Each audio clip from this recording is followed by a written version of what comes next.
I am going to welcome Kieran Rose, who is known as the Autistic Advocate, a very experienced public speaker, social media person, general autistic celeb, I would say, who is going to chat us through a short presentation and then later on help lead the discussion. Kieran, are you ready?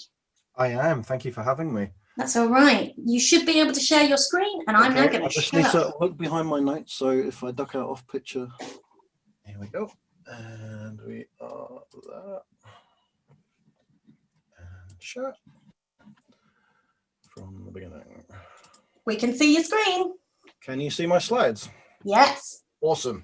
Excellent. Everybody okay? Are we ready to start? I think so. Today I'm going to be talking a bit about autism and giving you kind of a very loose basic understanding, which is really difficult to do in 20 minutes, but I'm going to do my best, and also dispelling a few myths and things as well along the way. So a little bit about me to start with. I was diagnosed as autistic at 23, which was, I would like to say it was a couple of years ago, but it was 18 years ago. And at that time, there was no support around really at all. And as far as I was aware, there was no autistic community. There was, but I didn't find out until a lot later. So I shelved my diagnosis and continued on a cycle of poor mental health, suicidal ideation, some attempts, and repeated burnout. Basically, what had happened, what had preceded my diagnosis carried on afterwards for a long time, nearly 10 years. When I became a parent, it made me realize I needed to understand myself in order to be able to support my children properly. So I got hold of every book I could get my hands on, scoured research papers, charity websites, hunted down the views of experts in inverted commas, and none of it was right. It made me feel awful and alone and broken, really. The narratives that I was reading about were not describing me. Eventually, I stumbled across the online autistic community, and from that moment, I learned more about autism and about myself than from any other source. I found people like me who experienced the same things as me, had the same ideas and concepts, and had hit the same barriers too.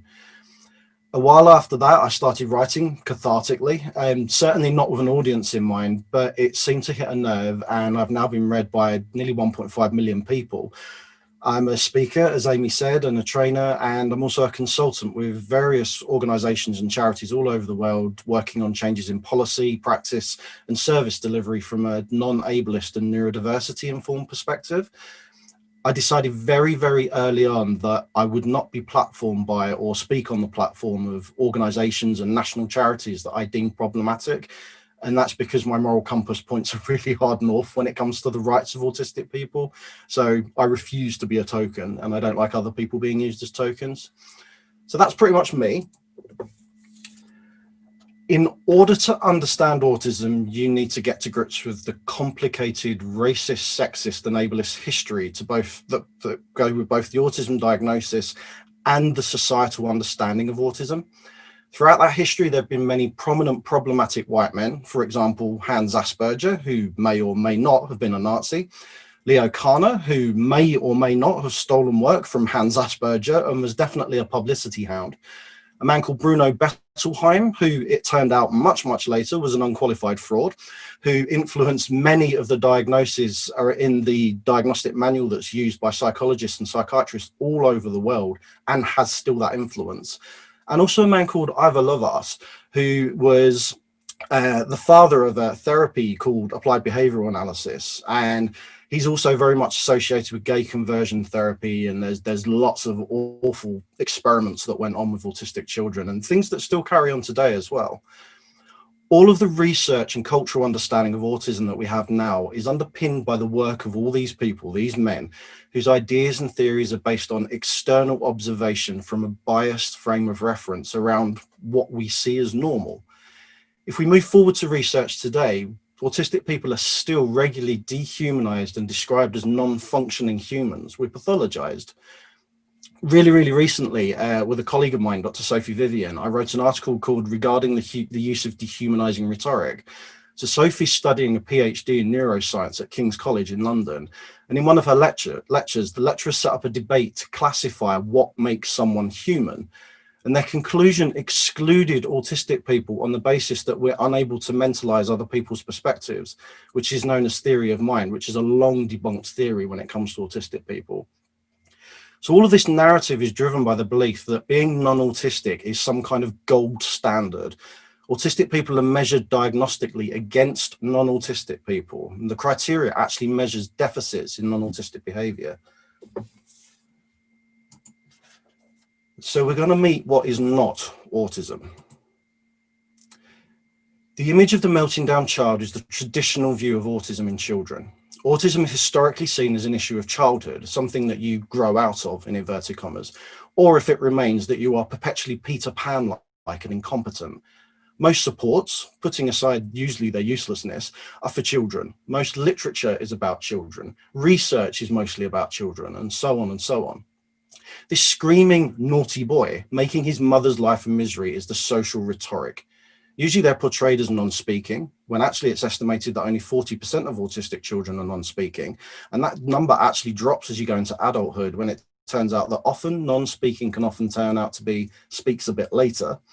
And equally usually they're depicted with one of the many forms of learning disabilities, when research shows that only around 30% of autistic people have a dual diagnosis of a learning disability. That's not to exclude those who are learning disabled or non-speakers, as they're a fundamental part of the autistic community, but it's not representative of the whole community.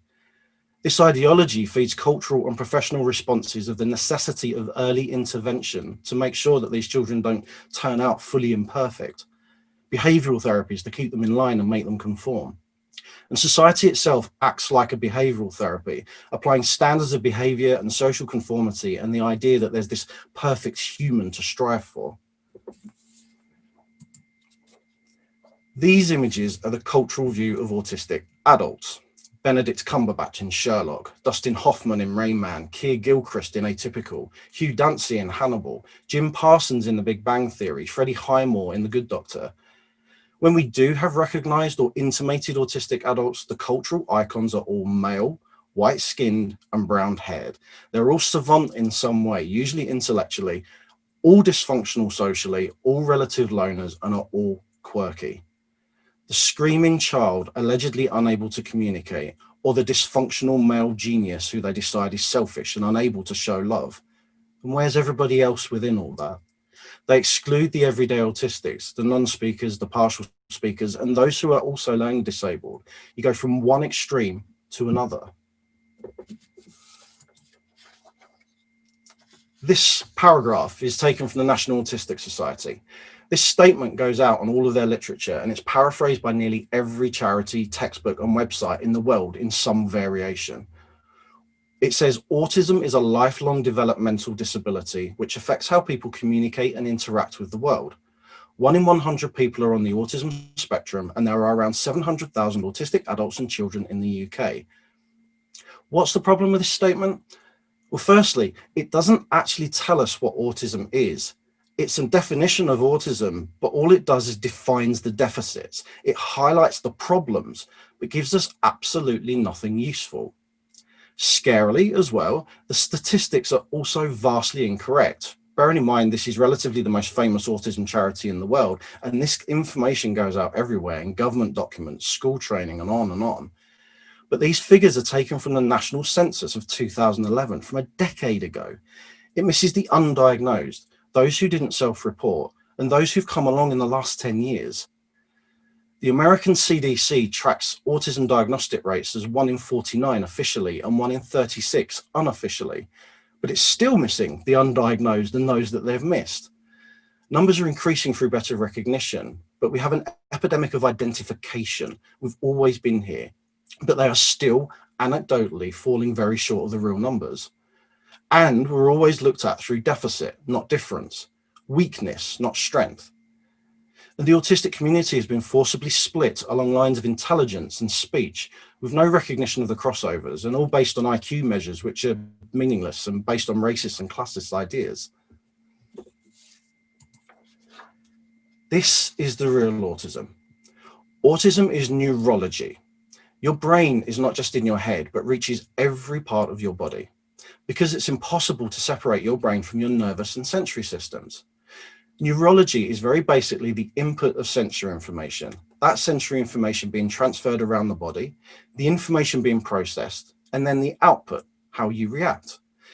In autistic neurology, the filters that stem that flow of sensory information let more through. So the brain has to sort through more to pick out what it needs.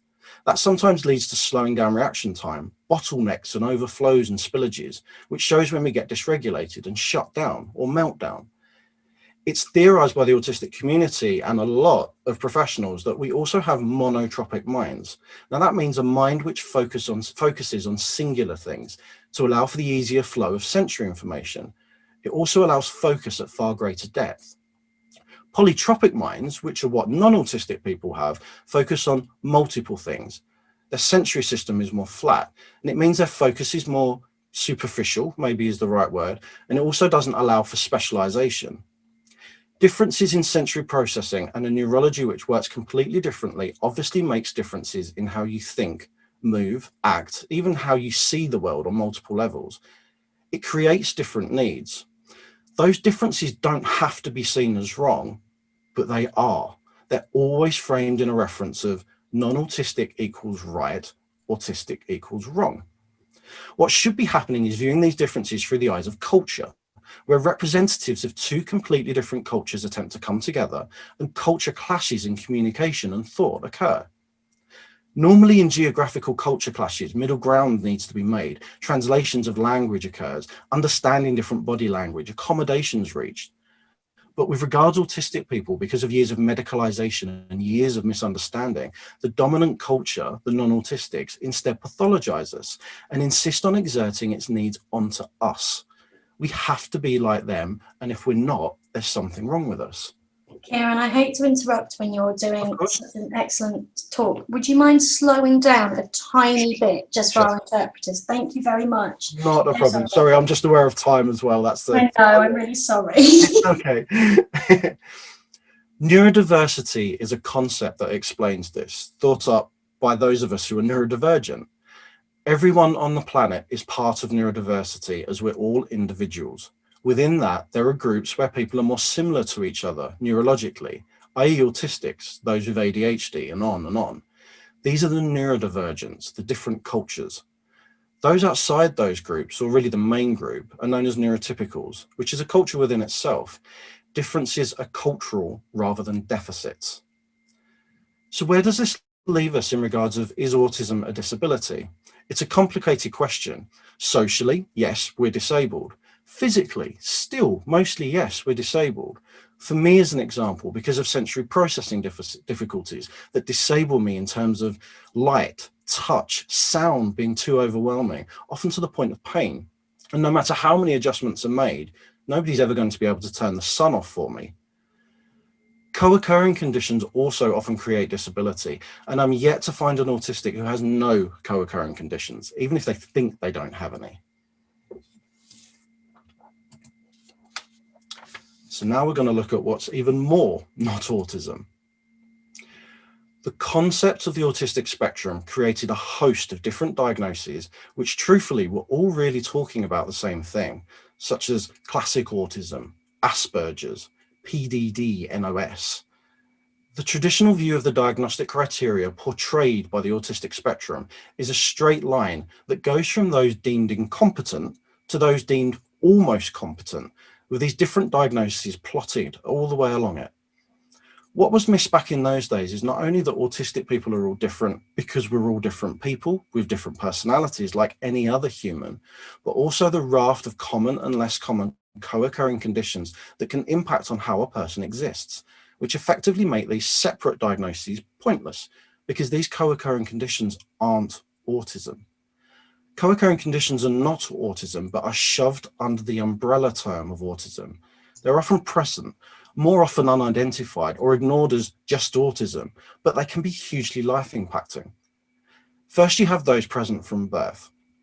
Any autistic can have a variation of these. It's like a lucky dip, but every autistic has a few, even if they don't know it or have a name for it. But again, these things are very rarely identified. Then you have the acquired co-occurring conditions, which are the ones we pick up along the way after years of invalidation, marginalization, stigma, and masking, which we'll touch on in a moment. These are the ones that, ironically, you usually need to get a diagnosis, because the way that the system is set up, generally, you can only be identified as autistic if you're in some sort of crisis, or you have mental health which is negatively impacted.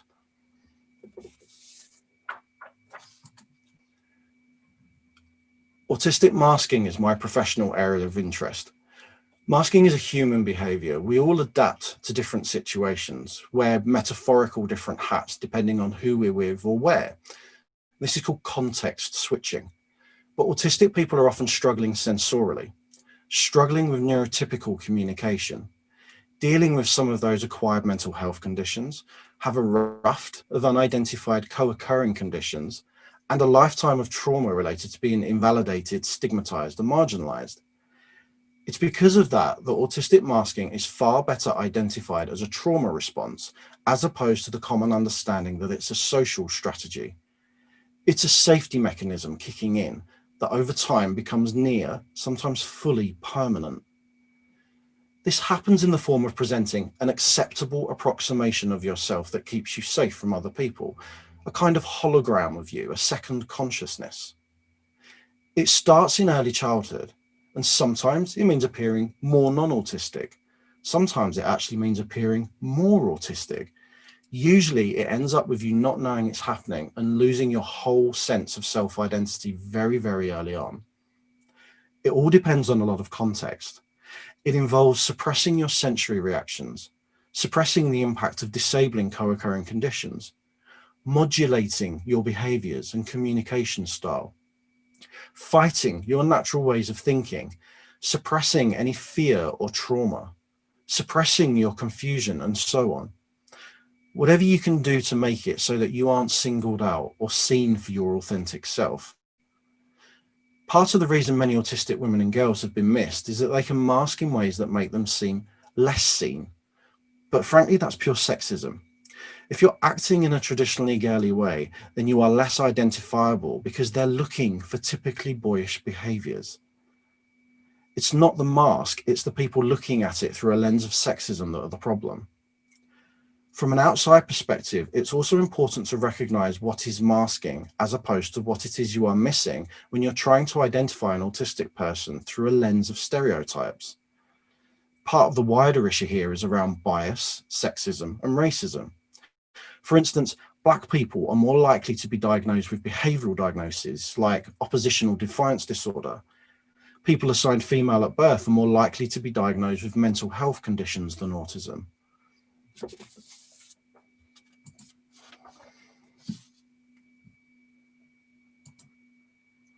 This is the depiction of autistic people we are never shown.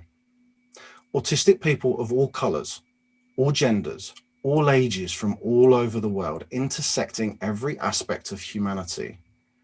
I wrote on the slide that an evolving society needs evolving concepts and understanding, because currently autistic people suffer, not from autism, but from stigma, and an ableist world that sees difference and disability as through a lens of broken and fix, a world that says if you are not perfect like us, then you're wrong. It's also a world of professional and expert, in inverted commas, hubris, who think that they can put a pin in autism and make it stand still, when actually they need to realize that they know very little and are swimming in ableism and bias. And those are not easy things to recognize in yourself. I kind of tricked you when I said we'd be talking about myths. You probably thought we'd be talking about things like eye contact and empathy, but actually we've dispelled the biggest myth of all that underpins all the things you've likely heard about autistic people, that anyone who tells you that an autistic person is like this or like that, or does this or does that, are very likely wrong. Because again, autistic people intersect every aspect of humanity. Things are improving for us bit by bit. Research is slowly catching up to the fact that we don't have deficits in communication. We do it just fine. We just don't communicate like non-autistics.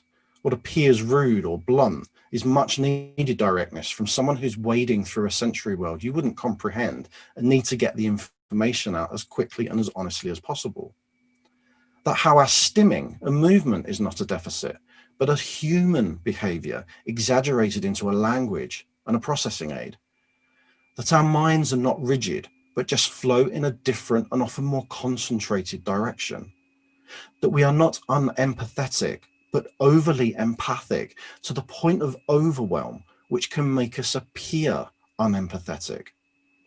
That speaking is not the only valid way to communicate.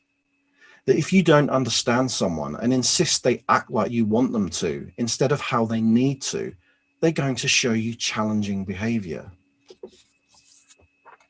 It's all about perspectives. And there is starting to be perspective where previously there was not. The autistic perspective is achingly slowly pushing its way through. The sooner the world catches up to the fact that it needs to listen instead of making assumptions based on its own bias, the better it will be for all of us.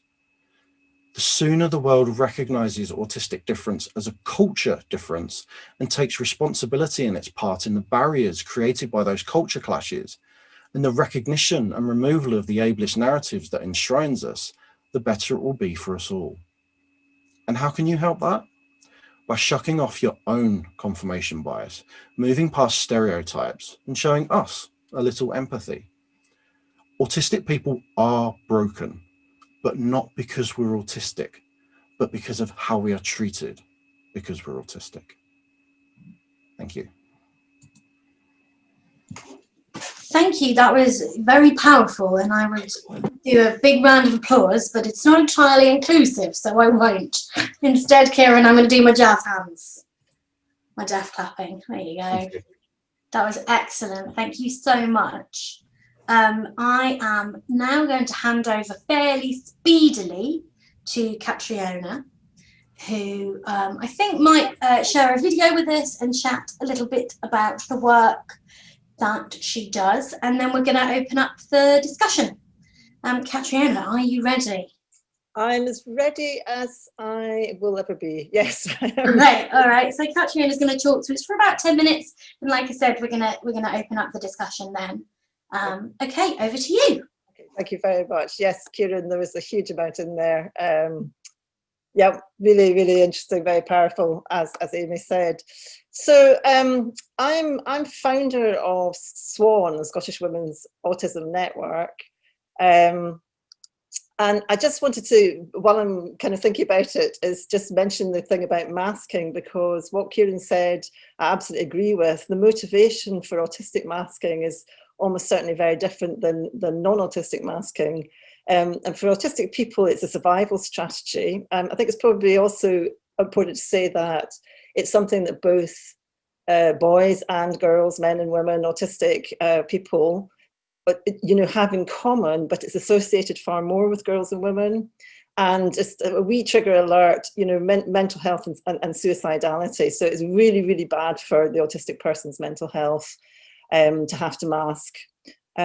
It's been suggested that autistic girls are innately better at developing that ability to mask, but I have to say, as Kieran said, there's gender discrimination at work here, and the social pressures and expectations on girls and women and boys and men is actually very, very different. I'm also just going to say here that we have quite a lot of debate amongst the autistic community about gender. That a lot of all the autistic women I have talked to, and I'm talking hundreds over a period of years, all of us have in common that we have struggled at various times in our lives with our gender identity, because we very often do not feel that we fit the stereotypical picture of what is meant to be female. So there's lots of issues around there, but I don't have a lot of time to talk about that just now. I founded SWAN in 2012 after completing my PhD research, which was on experiences of autistic girls and anxiety. And I focused on that because we knew at that point, it was known at that point, which was about 12 years ago, 15 years ago, that autistic people tended to have very poor mental health prognosis and that suffered high levels of anxiety and depression. but no one really understood why. And when I looked into it, I discovered it was because no one was actually asking autistic people what their experiences were. So that's what I set out to do. I think we offer peer support. Effectively, that's what the core thing that we do as an organisation is we offer peer support. We get autistic women together to talk, and now we're doing more work supporting the younger age group as well, the kind of 14 plus age group. And getting autistic girls and women and those who align with women together is helping to change the narrative around autism generally, I would say. For a long time, gender and autism stereotyping has led to an invisibility of autistic females, not only in society, in research and planning and, you know, in services, but actually to themselves. Many of us who were late diagnosed didn't actually understand who we were until we finally went, oh, I'm autistic. And I'm one of the unusual people, which is I'd actually been studying autism for quite a long time before that dawned on me that this was something that was personal to me. So at Swan, we lead a capacity rather than a deficit-led approach to what we do. We're trying to change the negative narrative of autism. We're trying to support each other in building confidence and a sense of retrieving our sense of who we are, our self-identity, our self-confidence. We offer tips and tools for self-care. We're also working outwardly. We work for social and legislative change through our presence and input at every opportunity. So, for example, you know, we have several members of SWAN on the Scottish Parliamentary Cross-Party Group on Autism. I've worked for 2 years as an advisor to an independent review of the mental health legislation in Scotland. We also offer training and consultancy. I do a lot of CPD training. I do a lot of conference, you know, academic paper presentations and that kind of thing. So just kind of want to quite quickly run through some of the things that we do. We run local peer support meetup groups, which are facilitated by volunteer autistic women. And we run those groups in Edinburgh, Glasgow, Aberdeen, and the Highlands. We've obviously, these are all online at the moment. I have to say I'm so proud of the volunteers because they just kind of put everything online, just picked up and ran with it right at the start of lockdown. We have an online support chat forum through Facebook, which is for individuals who identify as autistic and women based in Scotland. Since the start of COVID, we were given some emergency funding by Scottish Government and an organisation called Inspiring Scotland. And with that funding, I've set up a one-to-one counselling service for autistic women who are really struggling with their mental health, additionally because of the pandemic. And what was really lovely about that is I've been able to employ 2 autistic professional counsellors who kind of also, you know, had lost some of their income. So it's kind of like a win, and it's been really interesting, the feedback from that service. I've been running mental health and wellbeing webinars. Initially it was every week, and I've dropped that down to every fortnight now. And I've had a huge range of different guest speakers and facilitators, and we've run them on lots of different themes. So that's been really popular and very, very interesting. I was invited to join an independent advisory group to the Scottish Police Authority, which has been a really big job, but it's felt very, very important as it was an opportunity to actually, you know, advocate and kind of lobby and communicate the needs and concerns of the autistic population to the police. And I wrote a brief for the for Police Scotland at the start of lockdown, and I ran a survey of the autistic experiences of the COVID legislation and its policing, which I then wrote up a report from and delivered that to the Scottish Police Authority. I've also over the last year been an advisor and chair of a regional autistic advisory group to the Scottish Government's Different Minds One Scotland campaign. And how are we doing for time? If I've still got time, I would like to, if I can, just see if I can screen share and show. Can I do that? You should be able to screen share. It's a green button at the bottom of your screen. Okay. So there's lots going on with this campaign. Like I said, we've been working on it for a year. There's been autistic people on the actual Scottish Government steering committee for the campaign. And then there's been people like myself and other autistic people have acted as a kind of advisors to the Scottish Government and Inspiring Scotland, who are helping roll the campaign out. And as I say, I chaired a local regional autistic advisory forum. So a lot of autistic people have had a lot of input to this campaign, which was just launched last week. It's been very interesting. We've learned a lot. I've met some more autistic people. I got to know more autistic people that I knew who they were, but hadn't actually kind of got a chance to talk to them. We've kind of, a lot of us have actually really bonded, and we've actually bonded not just with each other, but with people like the Scottish Government's marketing media team, who actually been really lovely and respectful and appeared to genuinely listen to us. They went to a lot of effort to include a lot of autistic people's voices in this. So yeah, so one of the things that we did was that they got a whole lot of us to film a little kind of, we took an autism myth each, and then we kind of spoke about how we were busting that myth. And they edited all these separate little films together. And so this is only about 3 minutes long, but I'd like to show you this. Let's see if I've got this right. No. Yeah, we can see your screen. Can you see that? Can you see? Yeah. Everyone's a little autistic. Yeah, we've got it. Okay, here we go. There's a myth that everyone is a little bit autistic, but that's just not true. Everybody has autistic traits and everybody presents autistically at different times to a certain extent, but you're only autistic if your brain's built in that way. Autism isn't a mental health condition. Autism actually is a cognitive difference between you and I. It's not something that should be viewed as flawed or problematic or wrong, something needs treated.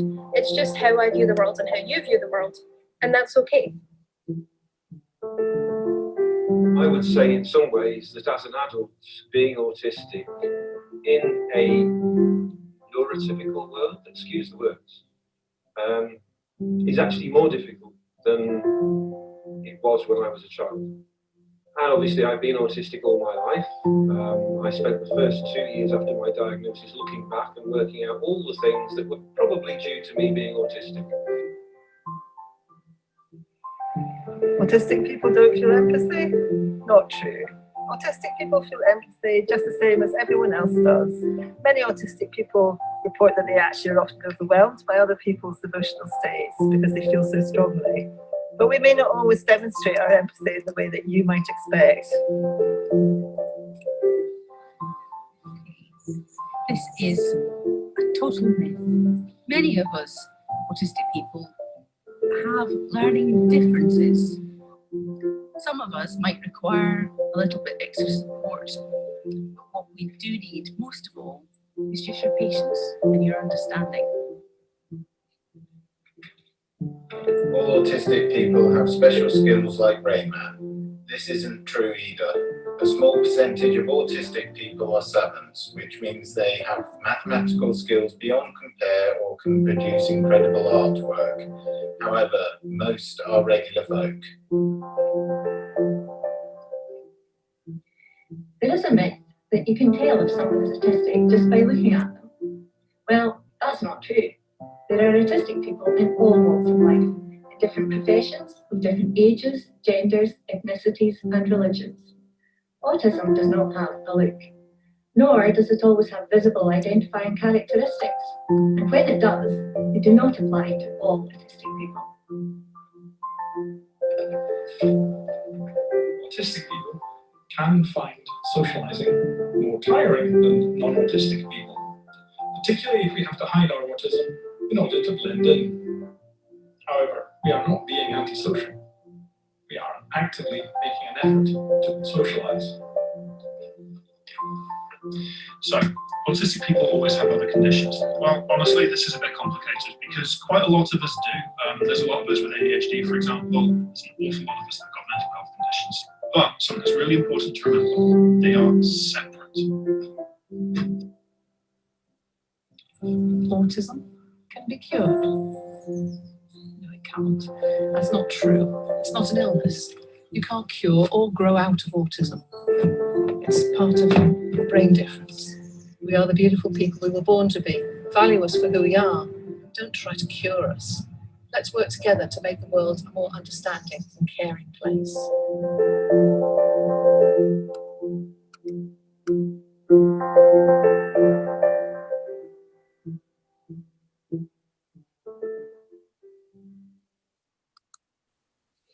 I'm They not will sure say, about that bit at the end of the. well, as a person with autism, Oh, you should know.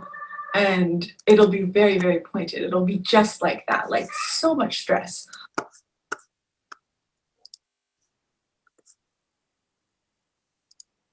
sorry, I don't know what happened there. I was just going to say I wasn't not sure about the. They had me at the end holding up the board, and I just looked to myself like an autistic person trying very hard to smile and failing miserably. But yeah, it's been quite a thing, the launch of this campaign, and there's other videos. There's a website which is just Different Minds. differentminds.scot, I think is what it is, and there's a whole lot of others, case studies people have written in blog type stuff. There's a lot of more information that's going to be building over a period of time. The only other thing I quite wanted to mention that I've been doing, which is also, I know we're running out of time here, but one of the things that I've also been working on is Scottish Government won a fund from the Scottish Government to run an employment project, and that project is basically we invite autistic women who are at work but struggling in their place of employment to get in touch with us. So we support them trying to work out what the problems are, and we also are we've been talking to the employers. So we've actually delivered some training to a very large organisation because one of our cases was working for this. It's one of the universities actually. So, you know, that's really interesting. It's only a year-long project, but it's kind of groundbreaking, really. It's so really, again, really just so happy and feel very just privileged to be in a position to actually do the work. So there's a lot going on in Scotland. We've got a long way to go. You know, really, obviously, we still have a long way to go. Oh, brilliant! Thank you, Natalia. But it feels like there's sort of positive things happening. So thank you very much for listening to me, and I'll stop now, give some time for questions. Thank you very much, Katrina. That was great. I really liked that video. We'll put it on the website and the Twitter channel as well. I think that was a really powerful, simple video. And I think, speaking from my own experience, I share the joy of coming together with other disabled people to create a community and to create support with each other.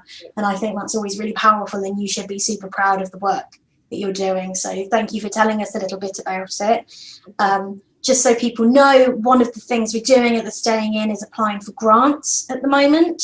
And Katrina actually runs some mental health sessions specifically aimed at autistic people, and we're trying to get funding to be able to have one of those and add mental health support to our program at the Staying In, because, you know, that virus ain't going nowhere.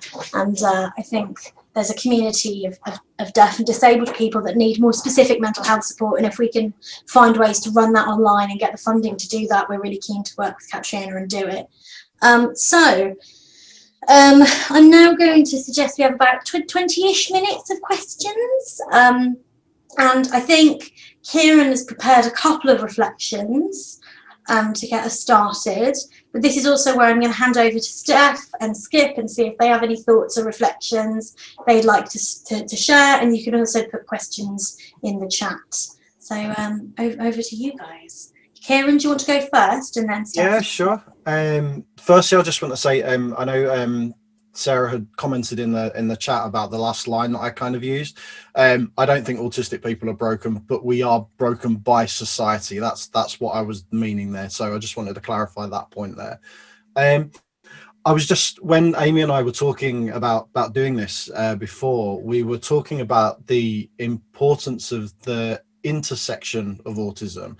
You know, we're in a group here with people with various disabilities. You know, we live in a society where people are disabled, non-disabled in various different ways, but actually a thread that can run through all that is being autistic. There is no barrier. No matter what else you have going on, you can still be autistic, and lots of people don't realize that.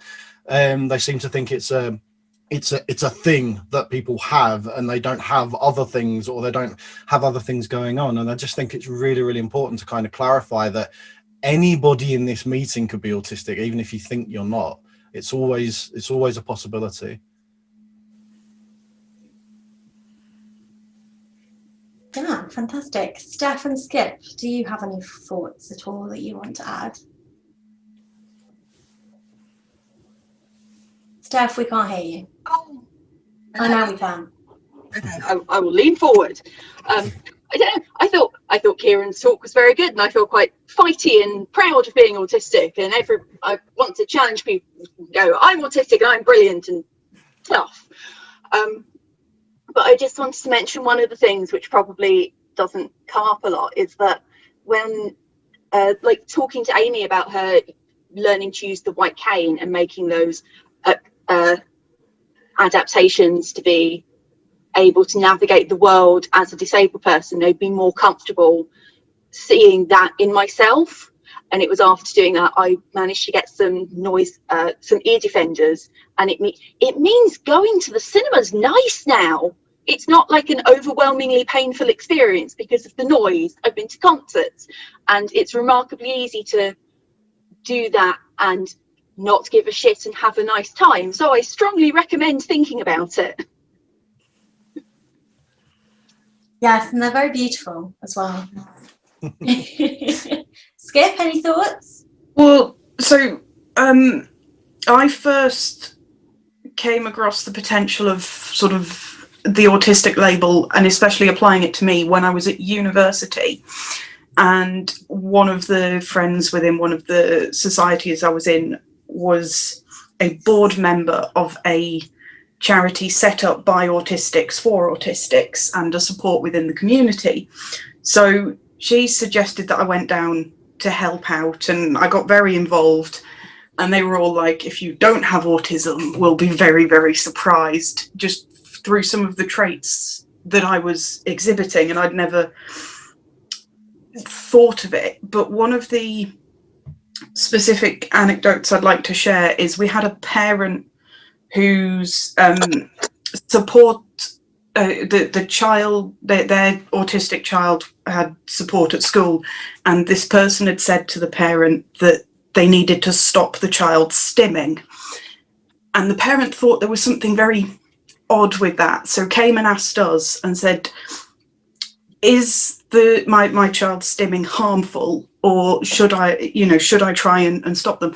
So we did a demonstration where my friend, I started off by doing sort of flapping, and my friend would stop me, and we did it 3 times, and then we had to stop the demonstration because it was so visibly distressed. And that was me. I'd started off not necessarily needing to stim, but exaggerating it, and then it was affecting. And people say that you shouldn't stim because it's distracting for others, and in certain instances it can be, but I just, the demonstration there really stuck with the parent about how, well, stims, it can be more damaging to try and stop the stim than to allow them, especially if it's a safe stim like flapping, where you're not actually harming yourself. And sort of, we said if they had a dangerous stim like banging their head against the wall, to try and divert to a safer method like a fidget spinner or something along those lines. Yes, sorry, so I hope it's okay if I jump in here. I think the other thing to do is to try and get people to understand that the outward behaviours, which is what people talk about, that's not the autism. What that is a stress response very often. So if someone's banging their head against the wall, it's not even so much about training them to play with a fidget toy. It's actually about, well, why are they so stressed that they're banging their head off a wall?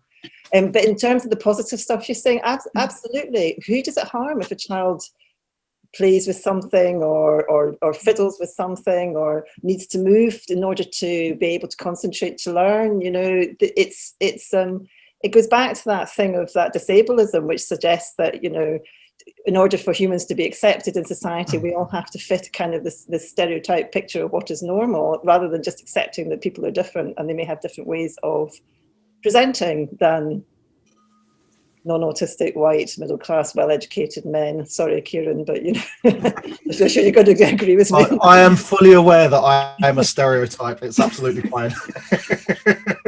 But I mean, I agree with what you both said, and even further, with even stims that can develop into what outwardly appear harmful, you've still got to understand the context behind that. And actually for that person, because we have our sensory processing is so vastly different and very individualized as well, that actually what we might perceive as harmful for that person might not even feel harmful for them. So it may just be a simple sensory seeking that they're receiving from that. So it's all about looking at things in context and trying to remove our own bias. And, you know, again, you know, the point I made in the talk about empathy and things, and that was made in the video as well, that it's not that we don't have empathy for other people, and it's not really that other people don't have empathy for us, because empathy is such a subjective thing, and it involves you needing experience that person has had. And if you have no context for what they're experiencing, you can't put yourself in their shoes. It's impossible. So, you know, so we need to really kind of take huge step backs and think about actually how we're acting and what we're doing. But the positive stuff's fab. And Catriona, I just want to say that video is brilliant. Thank you, Kieran. Yeah, it made me cry the first time I watched it. Actually, it just was, yeah, it was lovely to see everyone getting involved as well. I mean, not all the autistic people that have been consulted with are very keen on the campaign, but you know, most of us who've been involved with it have really got a lot out of it. And to some extent, I have to accept that, you know, and have faith that I might be an expert in autism, but I'm not an expert marketing media person. So, you know, most of us took some guidance from those people, and just accepted that they kind of, it's a 3-phase campaign as well. So they're starting at this point, and then they're hoping to take people further with us on this raising awareness and understanding journey. So yeah, thank you. I'm glad you liked it. I just want to add that we are a stimming positive space here. If you want to stim on camera and look yourself out, no one's going to shame you. It's all good. We know that if you want to do that, you can do that as much as you want. And if you don't want to do it on camera, you don't have to. You do you. Are there any verbal questions? I'm just going to give a pause here in case anyone wants to talk their question. I think Sarah wanted to ask something.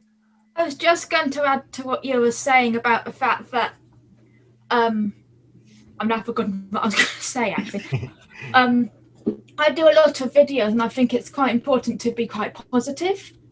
So I think some of those, it's looking behind the reactions and things. I can't remember what I was going to say at the time, but yeah, I think that's right. It's important to, I think one of the big messages coming out of today is that we need to stop talking about deficits or negative things and actually celebrate the joys and positives. And that's how we should talk about being autistic and being disabled as well. I'm just going to add some comments from the chat I've got here that I can see. I think Catriona's been getting involved and answering a few, which is great. Philip says, thank you for your talks. I'm autistic and a support worker for autistic people. I'd like to get more involved with advocacy. Do you have any advice on how I could get started? Catriona, do you want to go that one? Yeah, do you want to take that one, Kieran? I'll take it, yeah, that's fine.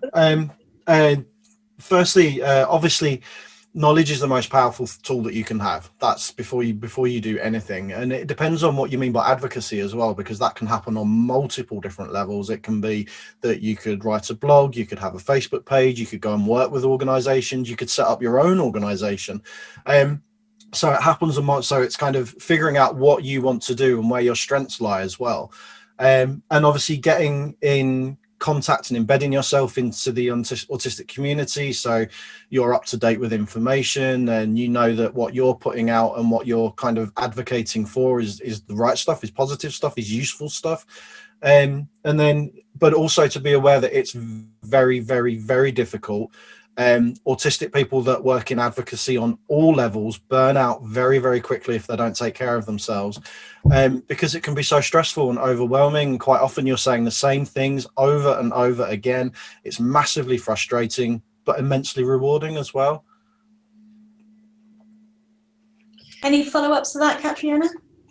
Yeah, just also it takes a bit of patience. I think what Kieran said there about making sure you're really, really well informed, make sure that you have a network of people that you can turn to for guidance, for information, for support. I mean, Swan evolved really quite slowly in the early years, because what my idea of what I wanted to do, you know, I had an idea about changing the world and you know, global domination, all that stuff. No, but you know, I had an idea of what I wanted to do armed with my PhD and my, you know, whatever.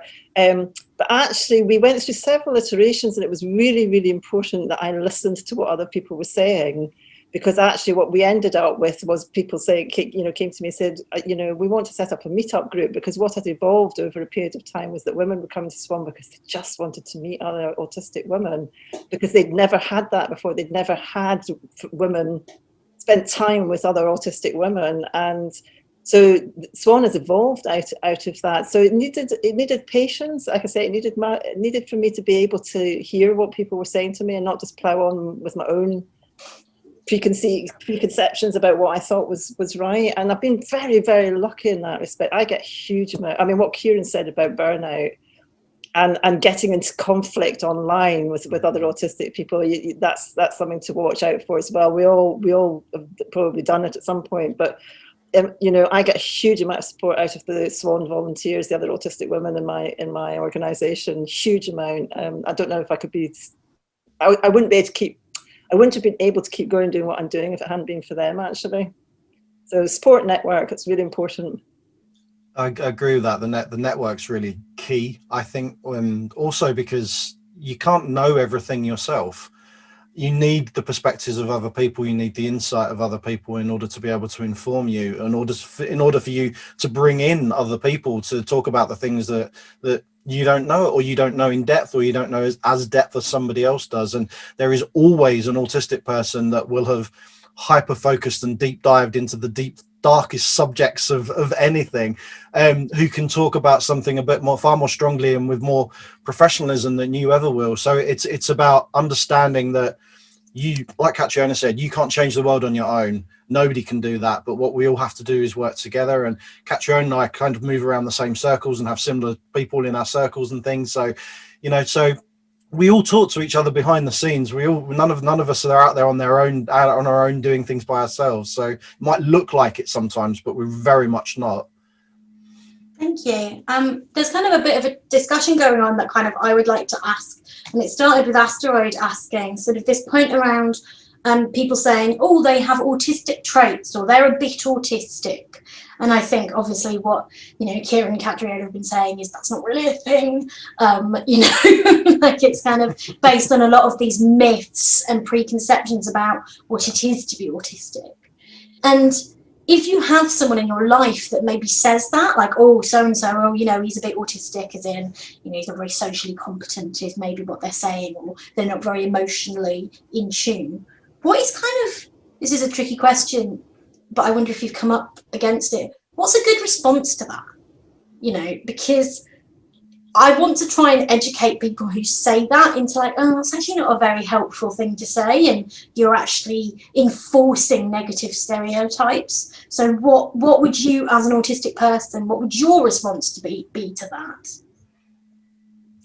I think it very much depends on your relationship with that person, firstly, and how well you know whether they are open-minded or closed-minded or somewhere in between. If someone's quite closed-minded and you know that, then to a degree there's probably no point, because you're just going to be wasting your time and your energy, and there are other people out there who you can help and can educate. It's so complicated and it's so contextual, but kind of from that perspective, even the discussion around autistic traits, like you said, there's no such thing as autistic traits, because we're human. We're displaying human behavior. That's what we're doing. You know, everybody stims. All humans stim. All humans at some point in their lives might be slightly inflexible and have rigid minds, and that usually stems from anxiety. when we are diagnosed, as I said, you know, it's usually at some point in crisis, and the diagnostic criteria is actually looking for anxious behaviors. That's what they're looking for, crisis and anxious behaviors. So all of this is kind of, it's so contextual, and it is such a huge conversation, but it's starting out at that point that, you know, actually what you're talking about is actually wrong, because we're talking about people, and now people displaying people things that everybody does. But at some point, I mean, obviously there is a line, because our neurologies are different. It's very, very much different. That's not always displayed outwardly though, and that's the bit that's missing, but it's viewed outwardly, and that's the problem there. Yeah, I think that's a really good point. I'm going to use that one. Thank you. It's absolutely. When I went for my diagnosis after a period of years, a clinical psychologist I went to knew me already. He knew me from years before, and professionally, and all the rest of it. And I said to him that I'd done the, you know, on Simon Baron-Cohen's 60 question EQ, whatever, and that actually I'd done it several times over a period of years, and what I'd noticed was that I tended to score higher at times when I was under stress. And he said, well, that's absolutely right, because what it is scoring is in fact stress responses, you know, as opposed to autism. The other thing actually I thought I would share with you, because it was quite funny, when I filled it out and sent it to him for my diagnostic assessment, I got really irritated by the questionnaire, because so many of those questions are contextual. Would you rather go to the theatre, or would you rather go to the library? Well, it depends what's on at the theatre, and it depends which library, because some of them are horrible and some of them are lovely. So how am I supposed to answer that question? So there was a column down the side of questions where I'd written all these notes, and he said, to be perfectly honest with you, you will not be surprised to learn that in itself is an indicator you're probably autistic, because he said all the autistic people that I get that fill in that form, they all have an essay for every single question. So yeah. Sarah, did you want to say something? Yeah. One of the things I do comedy for online things to inform people, and one of the things I found very useful is turning the negative on its head. My indicating response to someone patronizingly or sympathetically saying something like that is, lucky them. You know, it's like, congratulations, they've got a brilliant label, and then they will suddenly go, wait, what does that mean? I wasn't meaning it in a positive way. That is a brilliant, yes. May I steal that, please, Sarah? Absolutely, go for it. So there's just two more questions I'd like to get to, and then we may have to draw to a close. I apologise. There is a question from Victoria, and it follows on quite nicely actually from this discussion. Let me just find it 1 second. Blind lady looks through a list of questions. It was about if someone thinks they may be autistic, what's the best way they should be assessed to see if they have autism? And I suppose that discussion we've just said is that, you know, a lot of the tests are very negative and focus on negative issues. But if somebody would like that diagnosis to get support, or to kind of confirm their identity, is there kind of a hack way of doing it? You know, your top tips for navigating that process. Can I start with, I think Catriona was kind of talking about it. Can we go to you first, please? About getting a diagnosis? Well, it's really, really hit or miss, I'm afraid to say.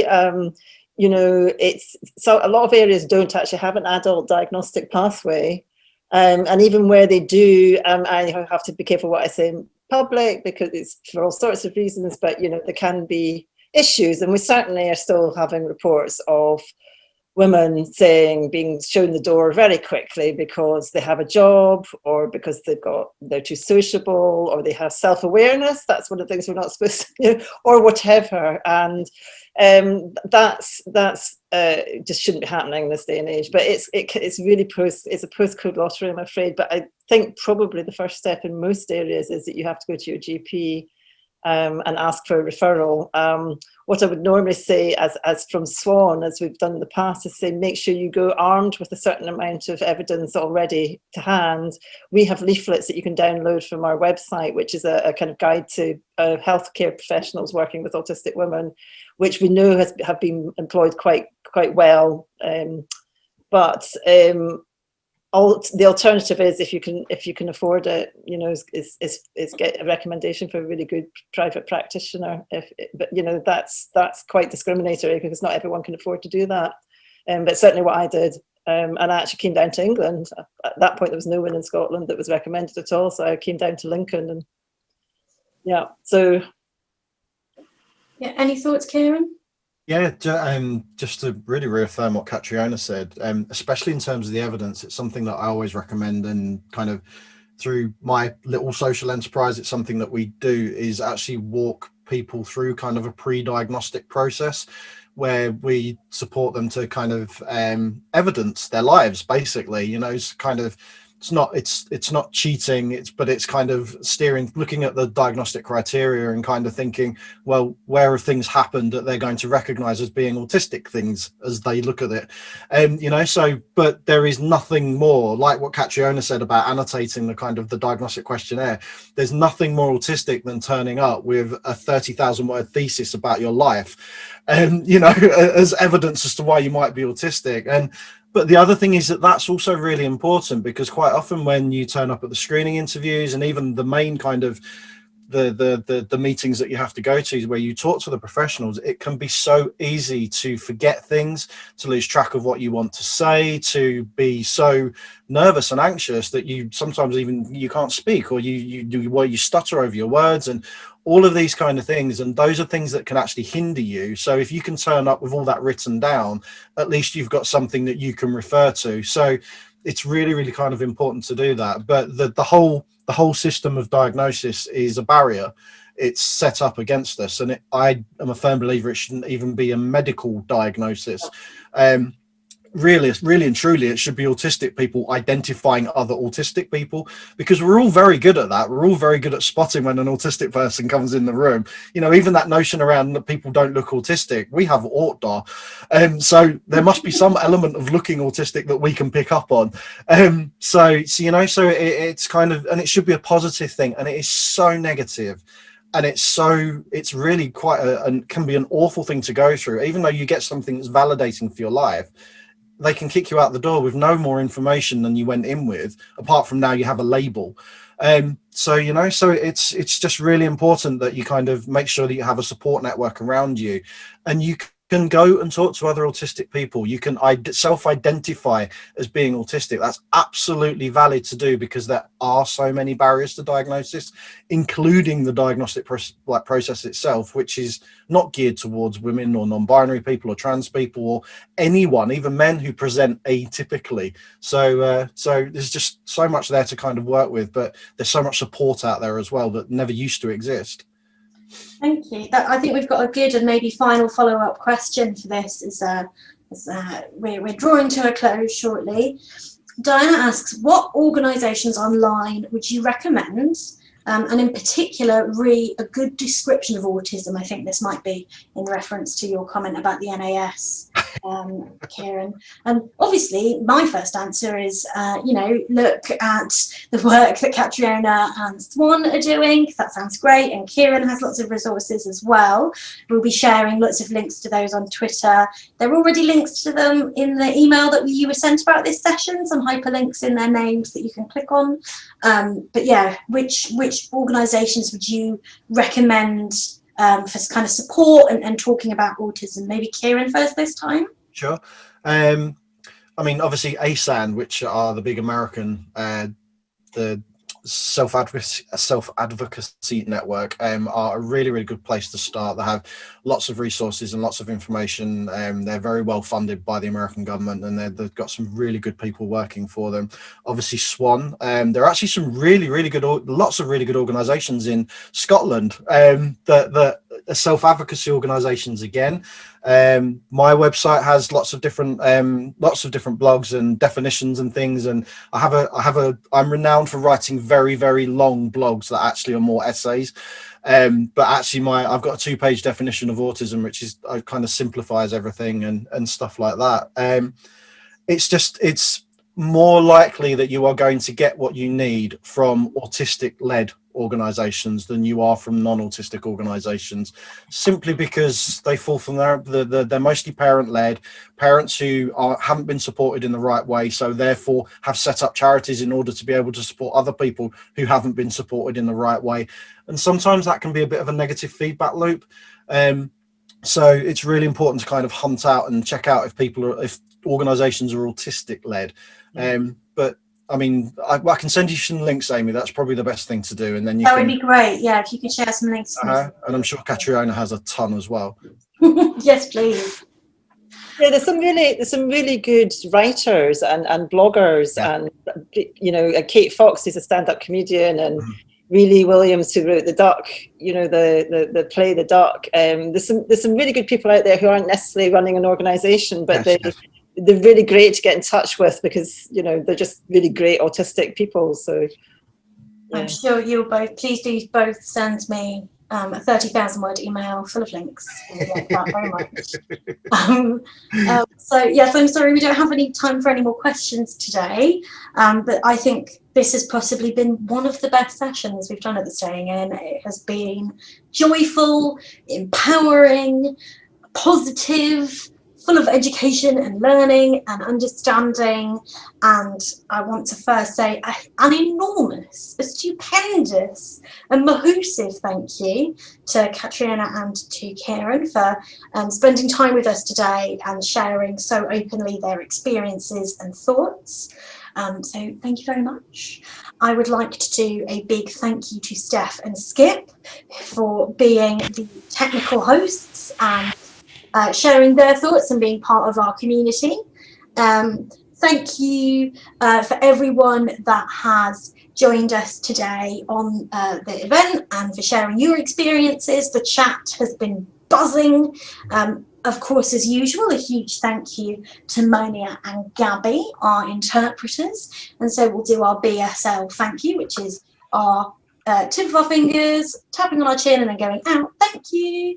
And a huge thank you to Elaine for doing our captions. Thank you, Elaine. If you've enjoyed this session and you have the means to do so, please do consider donating. The links to our PayPal and GoFundMe were in the email that you were sent about this event. And we have recorded this session, so if there's anything that you missed and you want to reflect back on, it will be available whenever the lovely Ian has the time to put it on the YouTube. So thank you so much for coming. This was wonderful. I'm feeling very uplifted, and yeah, it was great. And I hope this will be a useful resource for everyone in the future as well. I think it's just where I'm going to send everyone. I'm going to be like, if you want to understand autism, go and watch this video. Check out these cool kids. They're great. So thank you, everybody.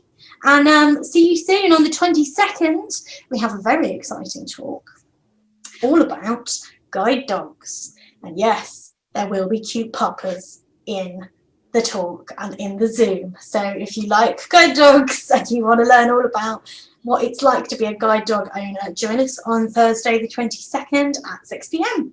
So thank you, everybody. Goodbye. Bye-bye. Bye. Bye. Farewell.